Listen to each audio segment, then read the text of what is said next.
Can feel it through my jacket. It's crazy. We tripped the breaker like 3 times today because we got multiple heaters on. We're We're alive. live. Great. That was a good, Cool. good way to start. All right. Let's say a little prayer before we get going. God, thank you for bringing us together this evening. Thank you for keeping those of us in recovery sober just another day. Please guide our thoughts, our words, our actions this evening and in everything that we do, and help us to bring love and light into the world. Amen. All right. We have a very exciting guest tonight, Candice Whitaker, the Executive Director of GARR. Before we do that, welcome to The Most High Show, made by and for people in recovery, a show about recovery, spirituality, and being human. Our mission is to provide impactful, community-driven media that informs, empowers, and inspires positive change. Real people, real stories, real life. This is The Most High Show. Woo! All right, welcome Candice Whitaker, the International Woman of Mystery. We were joking the other day that I feel like we could literally just do a show on your story, your life, your background. There's lots of cool stuff that we want to get into tonight, though, with GARR and everything y'all got going on. Yeah. But before we dive into that, give us a little bit of background about your experience living in so many different countries and how you came to be in Georgia. Yeah, absolutely. So I'm originally from South Africa, and I've just had a wonderful opportunity to travel all over the different places. And my father always knew we were going to move to America, and we just didn't kind of know where to go. And in the 90s, Oprah did a show on the 10 best places to live in the U.S., and number 2 was Virginia Beach, Virginia. So my dad said, if it's the second best for Oprah, it's the best for us. And so we ended up in Virginia, and different opportunities and through different jobs and, my marriage and everything. My ex-husband was in the military, so I became a personal trainer and ended up training soldiers and got to travel with that. Got to go to South Korea, lived in Germany for a little bit, and volunteered at an elephant sanctuary, which was super, super fun. Yeah. And then ended up in Georgia. My dad, his job brought him here, and so he was here, and I had no place to go. So I was like, "Hey, can I come live in your basement for a little bit until I find a job?" Yeah. And so and that's pretty much how I ended up here, and it's been an exciting ride. How did that whole thing with the elephant sanctuary in Thailand happen?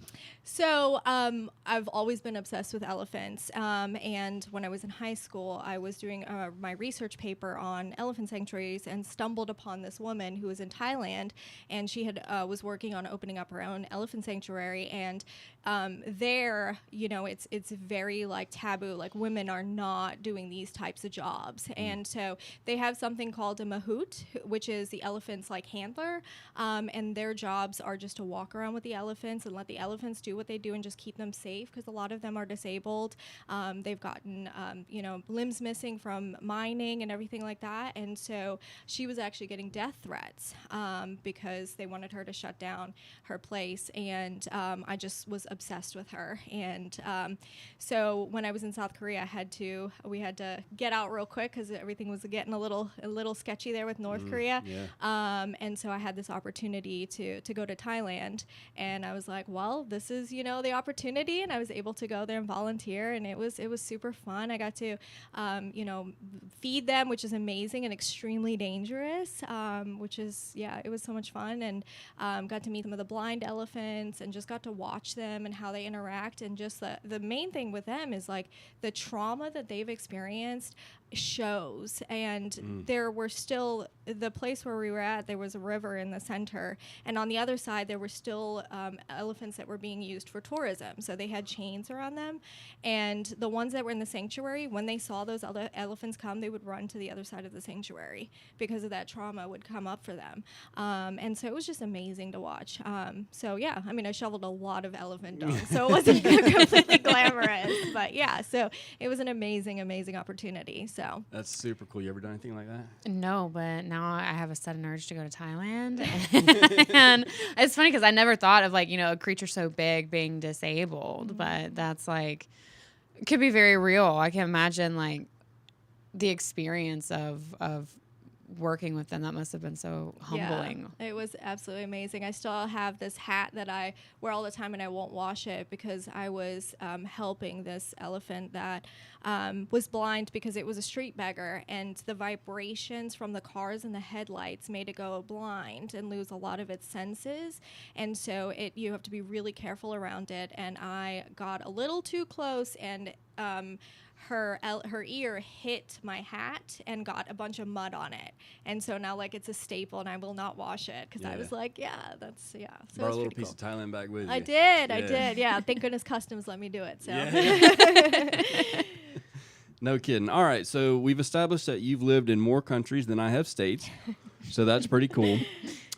You made your way over to America. You've made your way down to Georgia. How did you get started in working in recovery communities and recovery centers and stuff? Yeah, this was definitely a higher power moment for sure. So my dad happened to be driving down the road, and he saw this sign for recovery residents, and it had a butterfly on it. For some reason, he just was like, I don't know, but there's something about this place. At the time, I known about treatment centers and had, I understood kind of what was happening there, but really didn't fully understand what was happening in recovery residences. And so I called them and I said, hey, I'm just kind of interested. This is kind of my background. And they were like, yeah, sure, come on down. And I came down, and then they were like, all right, you're hired. Like, you start today. And I was like, okay. And then I just got thrown in, and I loved it. The women there were absolutely amazing. I learned so much. And it was just an absolute amazing opportunity. And so it's Hope Holmes, and Beth Sanders was the owner, and she helped start GARR. And so it was so wonderful to learn so much from her. And I was definitely grateful for the people I met.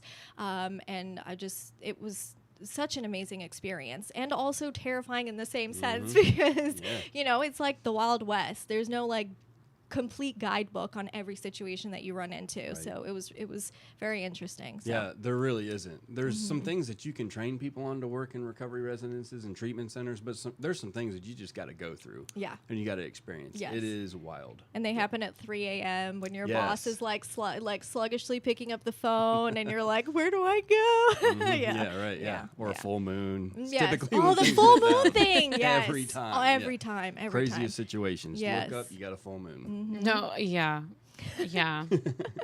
What was your background that led you to the treatment center was like, yeah, we want you?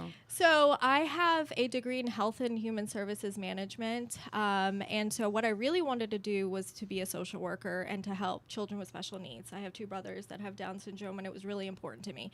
And then I had to go do the coursework, and I sat down in a class, and they started to talk about the abuse that kind of happens in that situation. And I went straight to my counselor's office and said, look, if I sit across from somebody and that situation has occurred, I don't know if I can really handle that because of the connection with my brothers. It was just too personal for me. And so I said, we've got to change my major.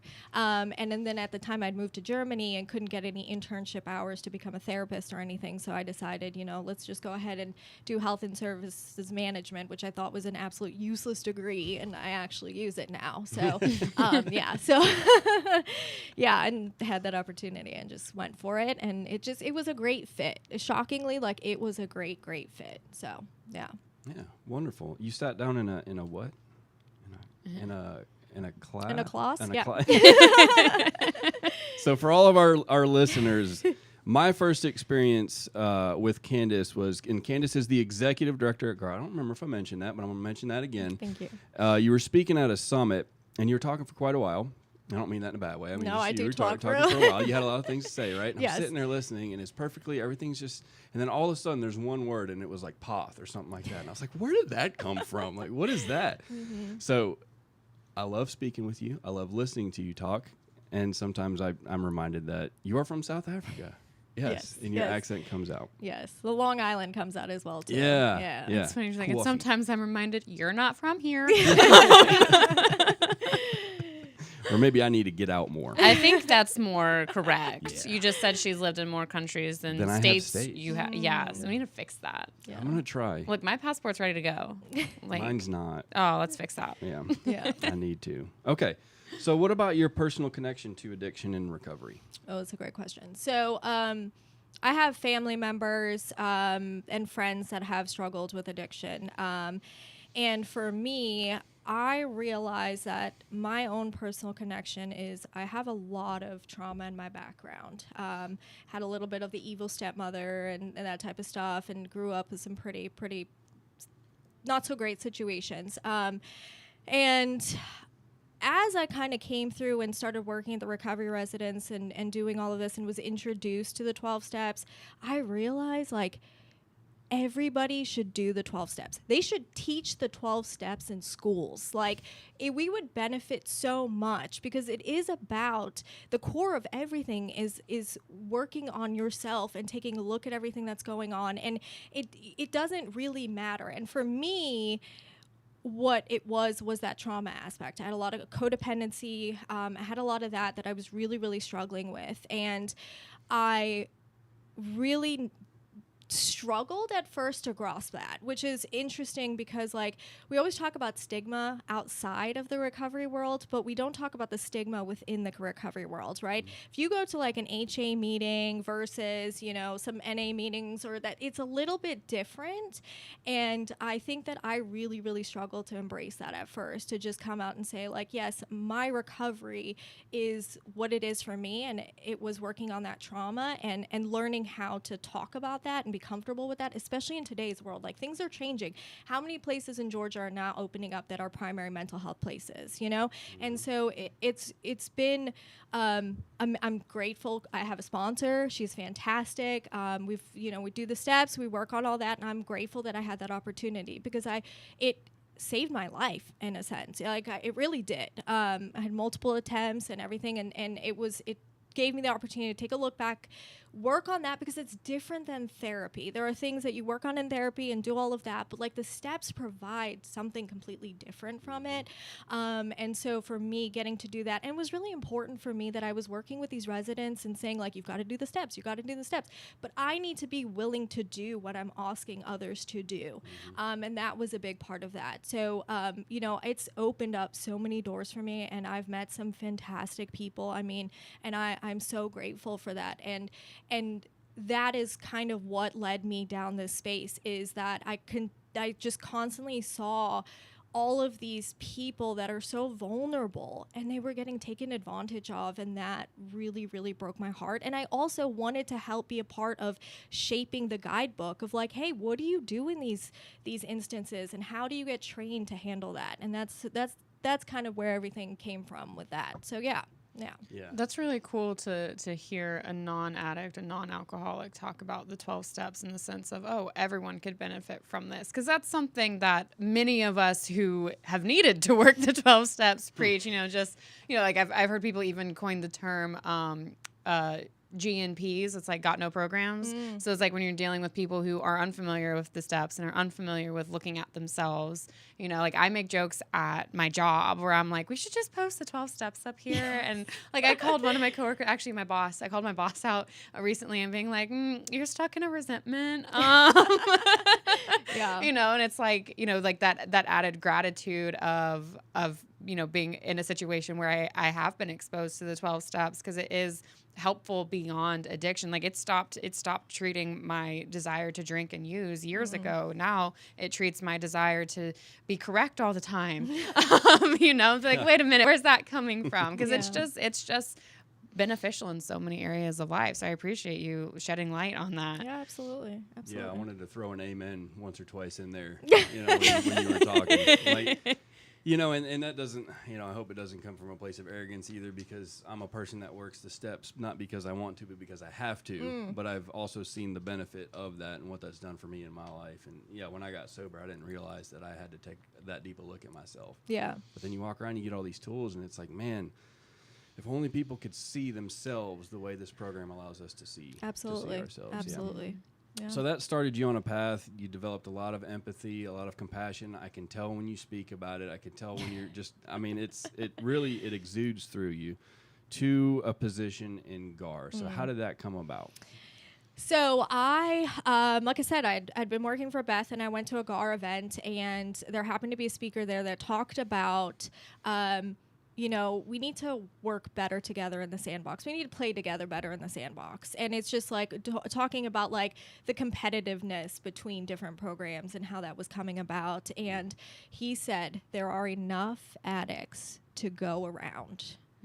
And like, as heartbreaking as that is to hear, it is the truth. And so it's important that, you know, seeing what GARR does and having that opportunity was just something about it just lit up a piece of my heart. And I was like, I want to be a part of this. Like, the people that are coming to this are wanting to do better, wanting to be better, wanting to be transparent. And that was really important to me.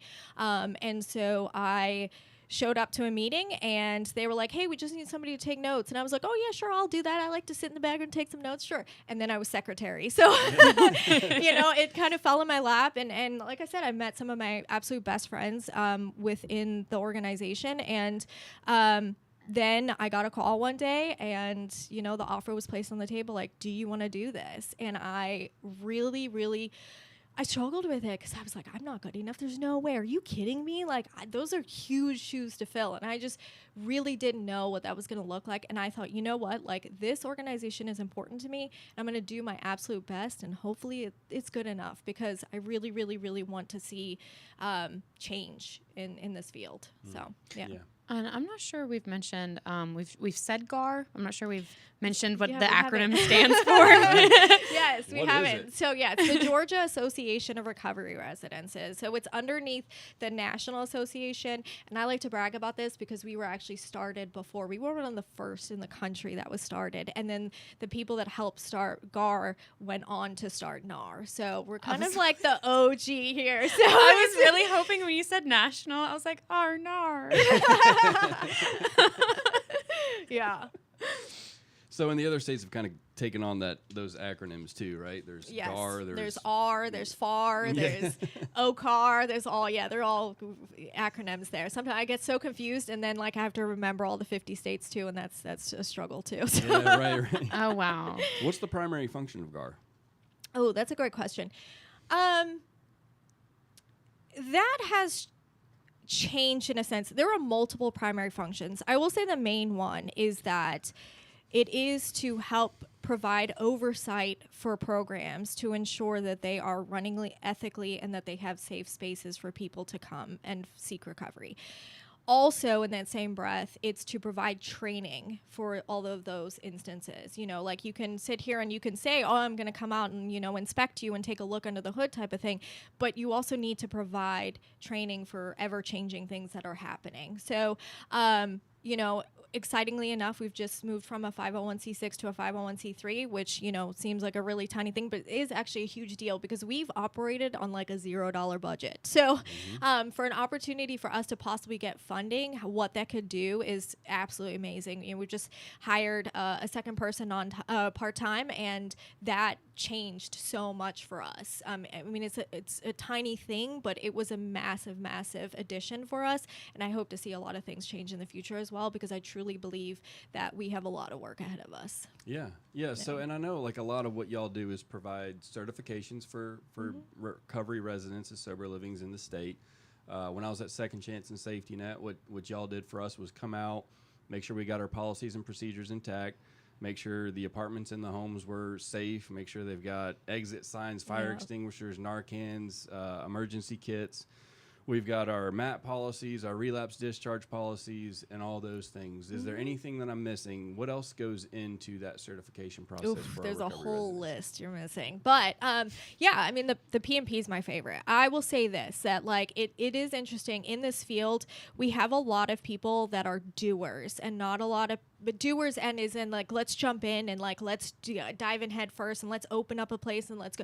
And they don't take time to take a step back and build the framework. Your policies and procedures is the heart of your program. It should not go sit on a dusty shelf for 2 years until I come back and take a look at it. And a binder in the filing Exactly. cabinet? No. No. We should be able to look at your P&P and see how your program is operating. It is the guidebook to everything. And it's really important to update that because, back in the day, it was something like Spice that we were talking about, right? And now we're talking about Kratom. So it's ever changing. It's important to adjust those things to it. We're taking heavier mental health residents. We're taking on different kind of medications or not taking on, or what does MAT look like, and being really specific about that. There's liability insurance that's really important for you to have because, there are things that'll, unfortunately, accidents happen. That's what insurance is there for. Sure. But having those types of things is really important. Having, something as simple as a good neighbor policy, right? Bring back to that stigma, right? We're surrounded, and when people see a recovery resident show up, it's, oh, not in my neighborhood. And having a guide to help our residents understand and our staff understand how should we be operating in a neighborhood, like what does that look like? We can't be running around outside after a certain hour, because it causes some problems, right? And so having those kinds of policies in place is extremely important. Yeah. And so are these policies, are they something that are created at the state level? Were they created at the national level? And most states follow the same guides, from whatever their R is down. Yeah. So NAR has some guidance when it comes to that, and GARR has certainly pulled. Georgia's a very special state, and so it's a good and bad thing. And so we will help you create those policies, but they need to be specific to your program. Not one policy is going to be passed out to every single place and it works, right? And I do see that. We'll open up a book and I'll see the first couple of sentences and I'm like, I know where you got this policy and procedure. And it's just not checking the box off. It's paying attention to why am I utilizing this and what is it for? It's specific to your program. We will help build a framework with you together, but there are things that are going to be a bit different. Are you in apartments? Are you in a house? Are you in a place where you're secluded in the woods with 20 acres? That would be the dream. But, there are different kind of places. And where are you? Are you in the middle of metro Atlanta or are you out in the suburbs? So what that changes based on, all different things. And then especially what type of residents are you taking? Are you taking low or no income? Are you taking LGBTQ? What does that look like? Is it faith-based? There has to be different guides for different things. And I don't want to create a cookie cutter recovery residences all over Georgia. I want you, if you own and operate a recovery residence, I want you to do the best possible job that you can do specifically for the recovery residents that you will do well at. And also in that same breath, it needs to be an ethical place, and some people don't even realize that they're doing something unethical, and they're just thinking, well, it's safe. I'm doing it for the resident. I'm keeping their money because then they won't go use it on drugs. Not realizing that you're enabling, and that's a different thing, and you're also, it's illegal to be holding onto a resident's funds, right? Yeah. And so having those conversations and informing people, in the state of Georgia, currently there is no oversight for recovery residences. We are working on changing that. And I know Jeff talked about this a little bit as well. And we mentioned this morning I went and got my hair done, and the woman who cut my hair has a license to do that. And there is more licensing over that than there is running a recovery residence, which is crazy to me. You are helping people save their lives, and for you to not have any oversight and we have to go to the Capitol and ask for this it just blows my mind, but it is so important. And I will say that we have worked really, really hard to make that change, and it's coming. I know that we've said it before. It's coming. But now, it is definitely I think by next year something will be put in place, and it's gonna look a heck of a lot different. And I don't know what my inbox is gonna look like. So if you've got a place and you've been thinking about getting GARR certified, now's the time to do it, because But it is really important to have that and go through and have that. I see some other sites that. States that have gone through that, and it has made such a big difference. Florida, for example, a massive difference. But guess what? A lot of those people that were in Florida have moved up to Georgia. And we hear the same names around and around. And we're all talking. We're all having conversations. We're having a conversation with Alabama. We're having a conversation with North Carolina, South Carolina. And we just want to make sure that we are making places that are safe for people to find recovery, and their families can trust, and that's really important. Yeah, no, it's very important, and the stigma against recovery residents as sober livings is very real. And so we definitely want to talk about this mandate and this legislation that y'all are working on in the state. I think it's important for a lot of reasons. Like you talked about, there's a lot of very well-intentioned people and a lot of good-hearted people that open up recovery residences, no licenses, no certifications, nothing like that. Some of them go really, really well.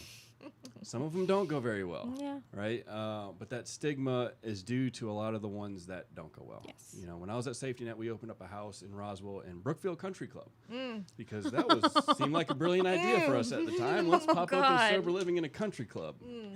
And we had 4 women in there, and within 48 hours, we had one of the neighbors call. Yeah. And we had the city come knocking on our door. What are y'all doing? Blah, blah, blah, blah, blah. I heard you running a treatment center in there. And it's like, oh, my God. I have no idea what's actually happening. Yeah. Yeah. And we picked, it was four women who'd been in the program for a while, super quiet, and weren't doing anything wrong. I mean, it was just one of those things that a nosy neighbor said, I just don't like your kind. Right? Yeah. But a lot of that comes from misunderstanding about what we do. And a lot of that comes from people like this woman I'm aware of down in a town in middle Georgia who's running a program in a double wide smoking crack, right?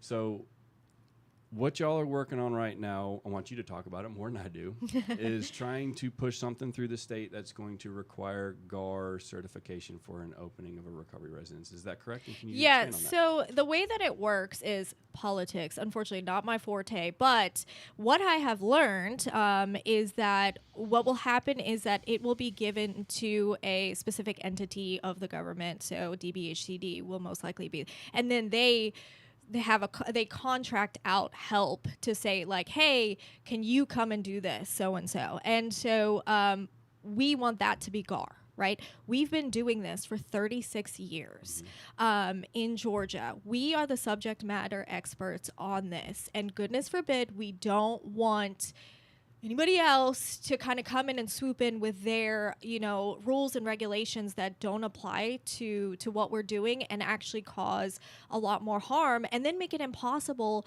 for good places to be open. I mean, that's the big thing, is that we want to protect the good places that are open and just make sure that they continue to do that. And then they don't have to worry about neighbors calling and all these other things happening. I mean, there's multitude of different facets to this. So, but that is the overall goal, is that for us to sit down and say, hey, like, look, we've been doing this. And right now, as of this morning, I checked my computer, we have 104 GARR certified recovery residences in the state of Georgia. That's over 3,000 beds of people that are able to go to somewhere and know that they're going to be safe, and their families know that they're going to be safe as well. And so that's kind of everything that we've been working on. We've been pushing and pushing and pushing.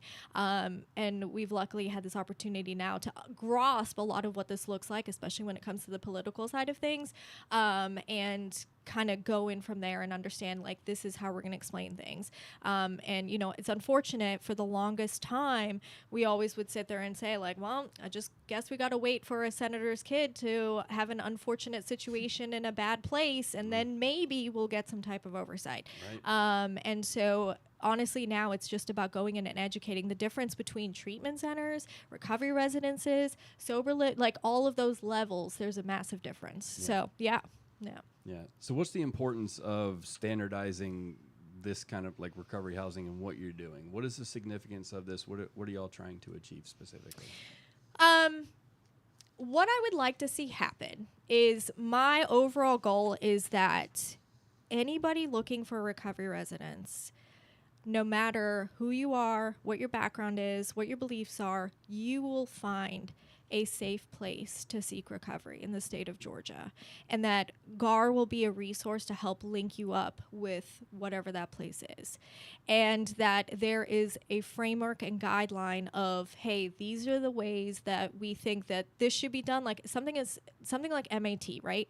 It's a very tricky situation to be handling something like Suboxone in a recovery residence when you have your tech or your counselor or whatever that's like, got how much time sober. Right. And what does that look like? How to handle meds? I mean, a lot of the time, like, we don't even have a basic understanding of like what is the best practices of handling meds, or also like learning what somebody else is doing that has worked really well and helping provide that information. So actually on Tuesday, we're going to be doing a safety summit, which is a training on specific safety within the recovery residence field, right? Because it's a bit different. You know, it's important that people understand how to do CPR, how to utilize Narcan. Like it's important to have those conversations and making sure that the basic safety of the resident is always a priority, and you're not just like fishing to find out like what am I supposed to do, where am I supposed, you know, there's like something as different, something as simple as like a fire extinguisher. The fire extinguisher, that the red one is not going to put out a grease fire. Like that's something you might need to know. Maybe I need to get the other one that sits in there too. So overall, it's just providing basic guidelines so that you can do a really good job of having a solid recovery residence. And you have a guide and a resource that you can reach out to and say, hey, I need help with this. Hey, I need help with that. And so that's the overall goal, is just making sure that we can do that and weed out the bad actors. I mean, that's it. At the end of the day, like I get calls all the time where someone's at a place and it's a horrible experience and they're terrified, they're state mandated, they can't say anything. It's either this or prison. They don't know what to do, and there's nothing we can do. Unfortunately there's nothing. Like we don't have any way. You know, we can try our best and say, you know, you can call law enforcement maybe, but sometimes then it's not even an option. And so I think that is the biggest thing too, is like, yes, it's time that we are able to, like, we all know there are bad places, right? I mean, you mentioned one in the Double White Trail. We all talk about it. It's so fascinating that in this industry, like, we know the bad stuff's going on. Like, to me, this industry is like, it's gossip central, right? And so we all hear these bad things and we're just like, another day at work, let's continue on. Because there's no way for us to make the change happen. And so that's why it's really important that we have an opportunity to say like, oh, something bad is happening, let's take care of it, and we have the ability to do so. Yeah. No, I like the emphasis you put on the safety, especially when it comes to medications, you know, because there is the medication-assisted treatment. And then there is also, you know, so many people, especially in early recovery, are on so many medications to help them navigate into feeling things again. Yeah. You know, so I know so many people who've been on medications, and when you're in a sober living, you know, you don't have possession of your medications necessarily. And I know someone who was given somebody else's meds by the tech at their sober living. And it was one of those things where I was freaking out. I was like, oh my God, like, what do you do? And like, thankfully, like, you know, she was taken to the ER. She was feeling a little funky, but like everything was fine, you know, and they just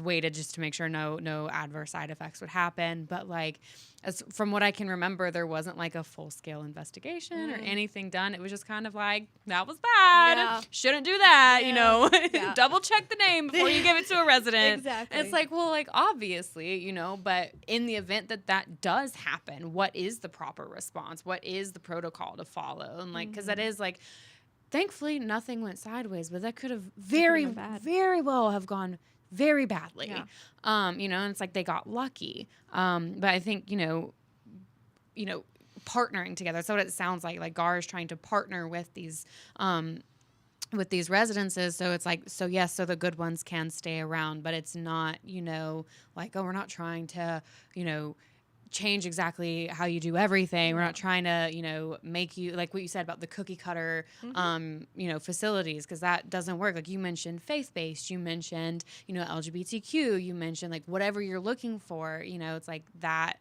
those procedures need to be in place, those plans need to be in place, and it needs to make sense for each individual program, you know, and the same thing with the safety measures. So I think that's like, that's a good thing to implement, because I love that you mentioned you getting your hair cut and everything, because there's even like things that they are taught that I think you know, sober livings and places like that need to know too, especially like when it comes to being in contact with blood. Like in cosmetology school, you learn what to do, standard precaution. When you're dealing with addicts, you might need to know what to do when there's blood. I feel like you might come across that a little bit more than a... Yeah, absolutely. Absolutely. Or what happens when somebody ODs? You know, like not everybody knows Yeah. how to use Narcan. Yeah. You know, and there's very quick and easy 30-second to 2-minute clips trainings that you can easily find online that'll kind of show you how to do that. Yeah, and actually we've partnered with Georgia Overdose Prevention, and every single month we provide a free virtual training, and they will be at our safety summit, and they'll be handing out Narcan, and they'll also come out and teach your residents. Like they will they're happy to do that. They will come out, that's a great point. And I think like if we're talking big dreams of like for me personally, I would love for us to have an overdose response unit that would be a list of certified therapists in the state of Georgia, that if you had an overdose happen at your community, we would then give them a call and say, hey, we'll cover the cost. Can you go out, run a process group with the community, run a process group with the staff, and be there just for continued support, and like we'll help cover the cost. So that is one thing that I like have been thinking about for a very long time, and I would love to see happen, because like what do you do? I know some owners that have been through it so much between their friends and families and everything, they're like, oh, just another number, and like for them that's just the way that they have to cope with it. But they have an entire community that's now like, what do we do? Like, I don't, and so I think it's just important, and to bring someone licensed, like it's all about staying in our lane. And that's the thing with recovery residences, it's really hard to stay in your lane because you sometimes don't know what that looks like. And so bringing in a licensed professional to run that process group, I think would be really amazing. So that's something that I'm like hoping, fingers crossed, that we can have happen. But that would be really important, and I think really beneficial, because it's traumatizing. Absolutely. Yeah, especially, the likelihood of walking in and your roommate's dead. Yes. Like that's a little higher than just in everyday situations. Exactly. And I've worked at places, unfortunately, where there was like active shooting situations happening. And so they brought in a therapist, and they're like, guys, like this person's licensed. Let's talk about what happened, and then what you said about with, how some people have to cope with it, being like, oh, that's just another day. For them, it's just another day at the office. And it's like, it sounds so detached. It sounds so abrasive. But like that, sometimes you have to be so completely detached from it. I've had my own experiences of talking to someone outside of this world. That sounded weird. Outside of the recovery. I'm not on Earth. I regret to inform you. I'm astral projecting.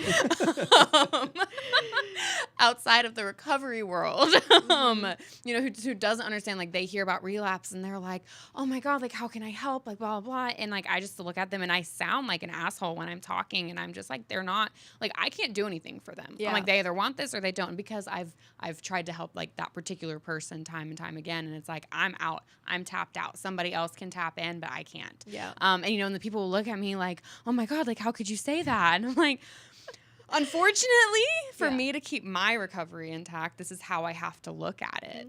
And so for some people, a lot of people in recovery do work in sober livings and places like that. And so to keep their recovery intact, it's like, well, that can happen. Yeah.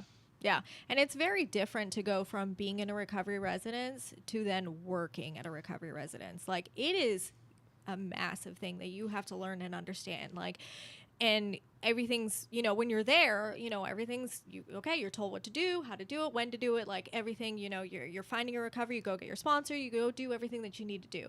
When you're running things, it's a whole different ball game, because now you're seeing all this stuff that's happening in the background, the conversations that are happening, the struggles you're going through, the parents are calling, like it's just so much. And that's why it's so important to have that training. So we have been, and this is like, this is top news story. I guess you guys are hearing it here first.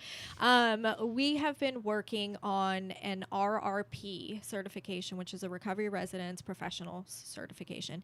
This is going to be a multi-day training. Well, you will come out and we will help you go through and train you on everything specifically to recovery residents. We'll teach you how to read drug screens. We'll teach you how to do proper searches. We'll teach you what the P&P means when you're reading it. We'll teach you how to do actual like med counts and what that should look like. And so there's just, we're just seeing like a hole in that. And you could send your tech from your, treatment centers. You can send your brand new, anybody that can get that training and not just be completely tossed in the fire and have no idea what's going on. Yep. But like, there are things, we're we're getting different, like I said, we're getting different drugs and things, and trying to navigate that and what that looks like. And so we want to stay on top of that and understand what that looks like. So we're working on that, and we'll be getting that out. We're super excited, and really going to keep it at as low as a cost as possible. If we can provide it for free, that would be absolutely amazing.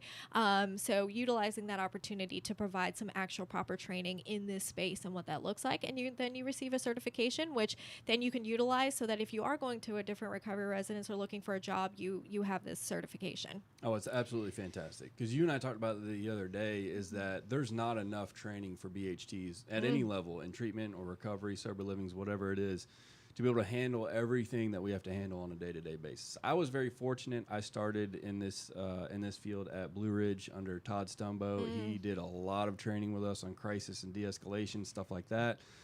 But everything else is it's trial by fire. Yeah. And especially in a sober living, and people don't really know how to handle stuff. I would send, when I was at Inner Voyage in Woodstock, I would send our techs to Blue Ridge to do the training with Todd so that they knew how to handle situations, because clients are going to have, we're dealing with people who are at the lowest moments of their life, the most vulnerable moment of their life. They're struggling with their mental health. They're obviously struggling with their thoughts, their feelings, their emotions, everything that they're going through when they first get sober. And you're in a very important position in their life and in their journey and what they're dealing with to be able to be the person who can kind of handle those situations. And then, I don't even think anybody taught me actually how to do a proper search or a proper drug screen or anything like that. It's just like, good luck. Like, all right. It's like, you've been on the other side before, so now do it. Exactly. Yeah. Knowledge can only go so far, and it does help. It does help. Yeah. But, or what you're looking for when you're doing searches. Like, not everybody's done all the DOCs. So, it's just like, I don't know what I'm looking for off the time. So, understanding, this is what it looks like. This is, and going through, even the drug screens. I struggle. It's it'd pop positive, and then it'd be like, oh, well, I had poppy seeds. And I'm like, is this, do we believe this? What are we going to do? And then in instances, I've had it where it was not their fault. They were completely sober, and they did have a whole bag of everything bagel pretzels, and it did pop, because I then went and had an everything bag of, and then it popped for me. And so, thit's just those types of things, learning how to handle those situations, learning pink Orsi. So,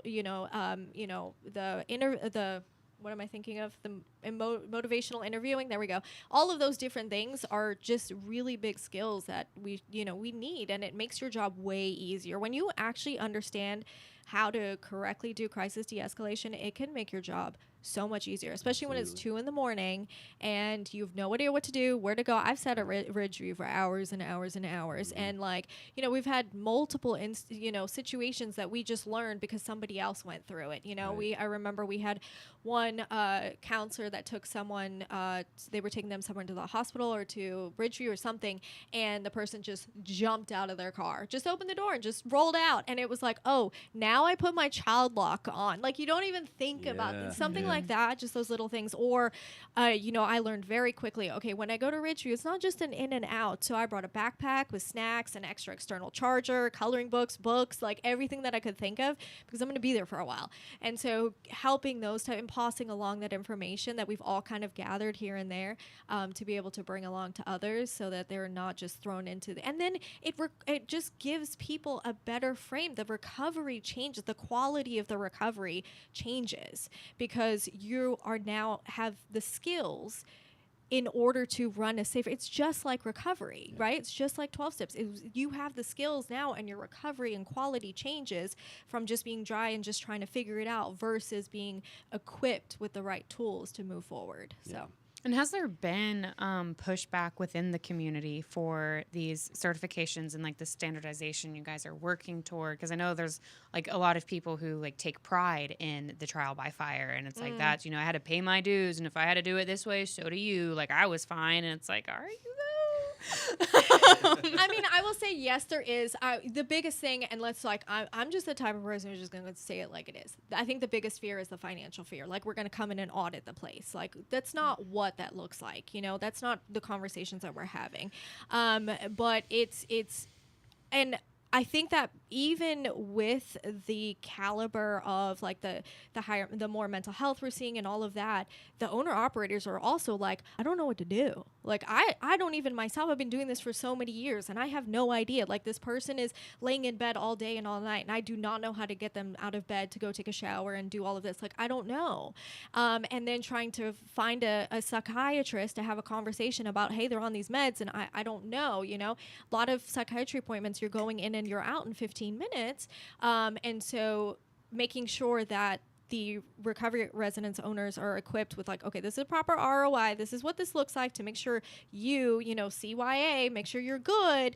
And you now then can report what you need to report and you've done your due diligence and you have your paperwork. And, you know, especially, you know, nowadays, unfortunately, there's been some instances where a lot of recovery residence owners have been sued.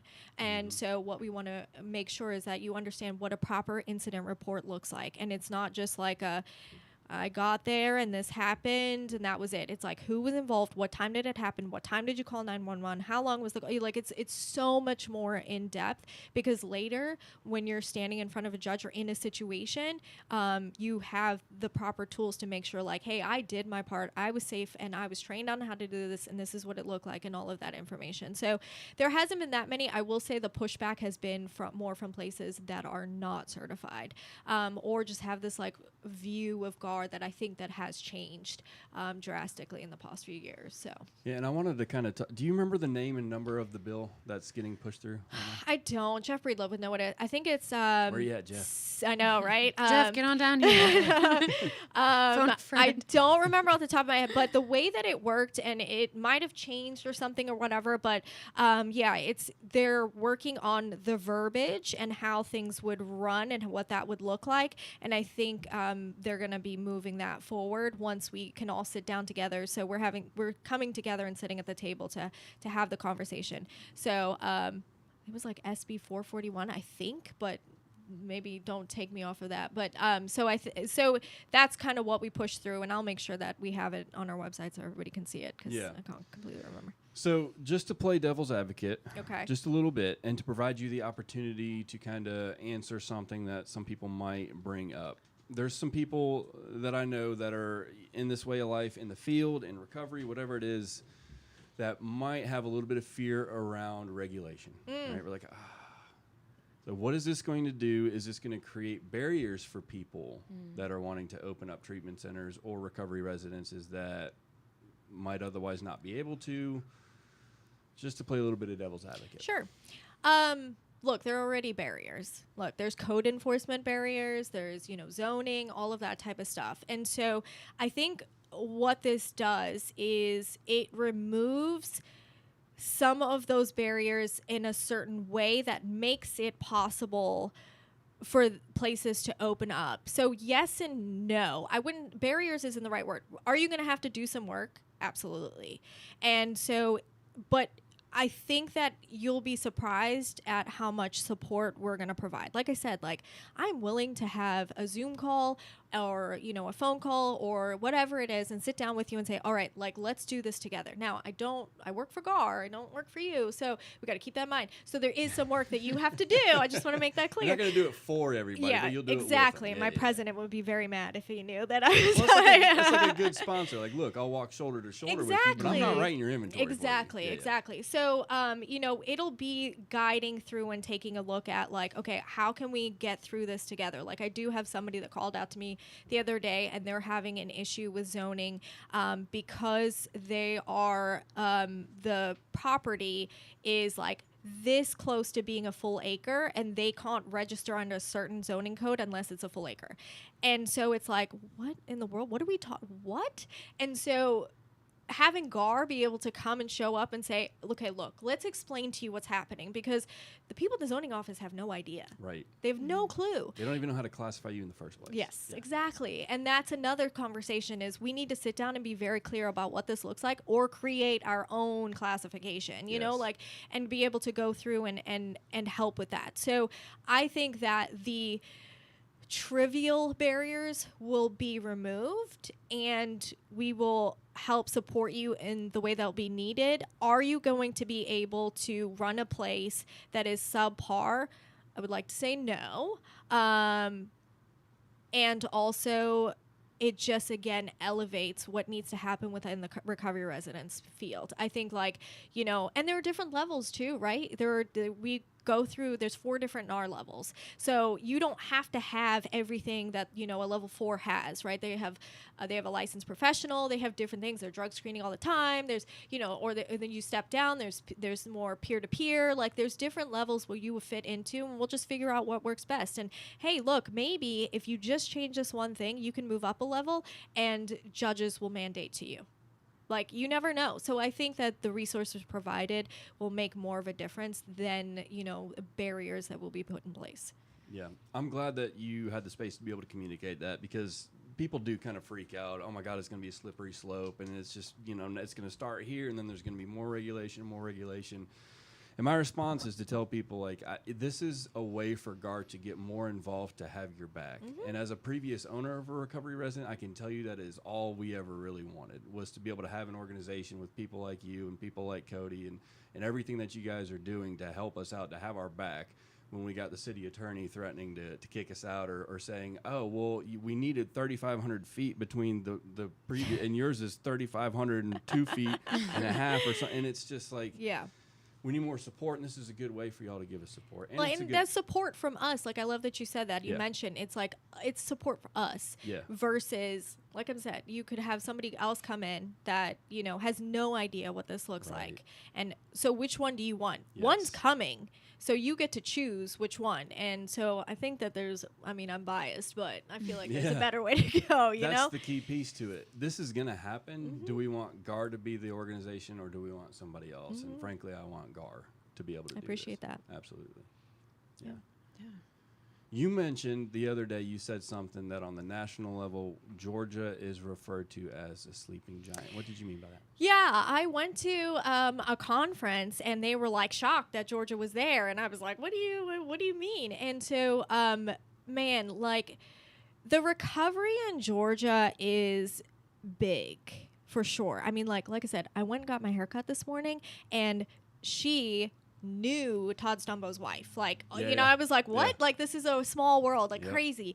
So, like, everybody knows someone that is, you know, struggling with addiction or in recovery. I feel like more and more, especially now that you see everything floating around, like, sobriety is a bigger thing that's being accepted. And so I see, you know, celebrities and everybody talking about these different things. And so, like, we have really, really, really big players within this state, and we have a massive amount of people that want to seek recovery.